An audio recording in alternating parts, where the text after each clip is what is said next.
بسم الله الرحمن الرحیم. السلام علیکم ورحمت الله وبرکاته.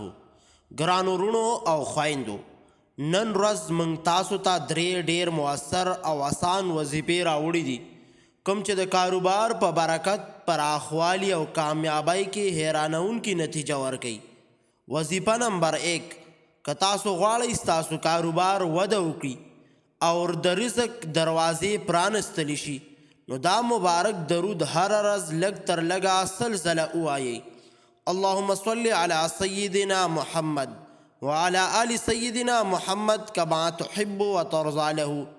دا درود شریف د بندو دروازو چابي ده او د خوشحالی، امن او رحمت سبب ګرځي.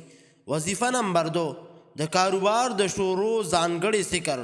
هر کله چې خپل کاروبار شروع کوئ، نو له دې درې مبارکو نومونو سره فعل وکئ: یا فتاحو، یا رزاقو، یا الله العظیم.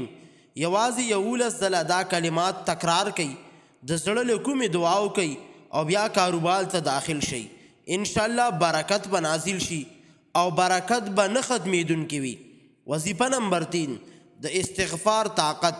رسول الله صلی الله علیه وسلم فرمایلی دی: استغفار وکئ، ځکه دا ستاسو لپاره د هر مشکل چابي ده. نو هر سهار او ماښام لږ تر لږه سل ځله دا مبارکه جمله ووایئ: استغفر الله. دا ذکر نه یوازې ګناهونه بخي، بلکې ستاسو کاروبار ته د آسماني برکتونه راولي. ګرانو وروڼو او خویندو، دا درې وظیفې که مو په اخلاص او دوام او باور سره پیل کړي، نو د الله پاک په فضل به ستاسو کاروبار کې عجیبه بدلون راشي. یاد ولرئ، خیر یوازې دا نه دی چې تاسو یوازې خپل کاروبار جوړ کړئ، بلکې دا خیر دی چې نورو ته هم دا وظیفې ورورسوئ.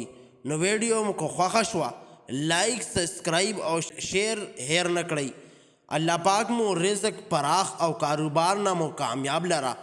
آمین یا رب العالمین. السلام علیکم ورحمت الله وبرکاته.